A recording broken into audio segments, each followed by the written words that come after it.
అపోస్తలుల కార్యములు 6వ అధ్యాయం. ఆ దినములలో శిష్యుల సంఖ్య విస్తరించుచున్నప్పుడు అనుదిన పరిచర్యలో తమలోని విధవరాండ్రను చిన్నచూపు చూచిరని హెబ్రీయుల మీద గ్రీకు భాష మాటలాడు యూదులు సనుగసాగిరి.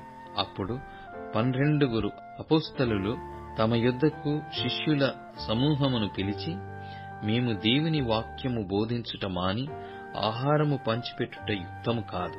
కాబట్టి సహోదరులారా, ఆత్మతోనూ జ్ఞానముతోనూ నిండుకొని మంచి పేరు పొందిన 7 మనుషులను మీలో ఏర్పరచుకొనుడి. మేము వారిని ఈ పనికి నియమింతుము.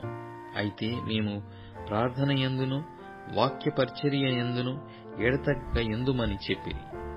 ఈ మాట జనసమూహమంతటికి ఇష్టమైనందున వారు విశ్వాసముతోనూ పరిశుద్ధాత్మతోనూ నిండుకొనినవాడైన స్తెఫెను, ఫిలిప్పు, ప్రొకోరు, నీకానోరు, తీమోను, పర్మెనాసు, యూదుల మత ప్రవిష్టుడును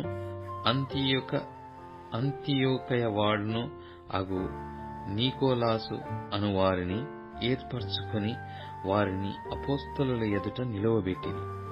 వీరు ప్రార్థన చేసి వారి మీద చేతులుంచిరి.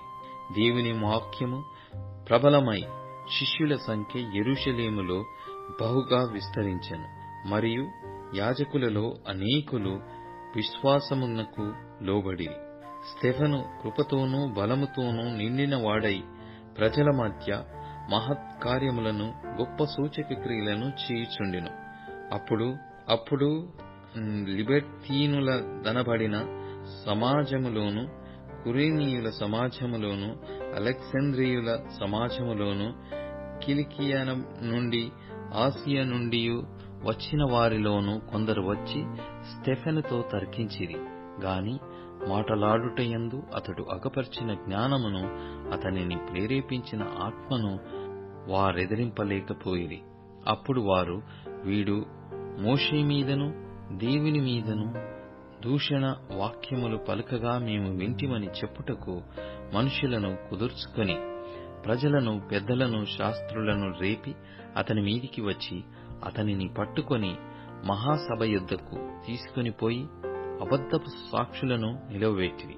వారు, ఈ మనుష్యుడెప్పుడును ఈ పరిశుద్ధ స్థలమునకును మన ధర్మశాస్త్రమునకును విరోధముగా మాటలాడుచున్నాడు. ఈ నజరేయుడైన యేసు ఈ చోటును పాడుచేసి మోషే మనకిచ్చిన ఆచారములను మార్చునని వీడు చెప్పగా మేము వింటిమనిది. సభలో కూర్చున్న వారందరూ అతని వైపు తేరి చూడగా అతని ముఖము దేవదూత ముఖము వలె వారికి కనబడెను.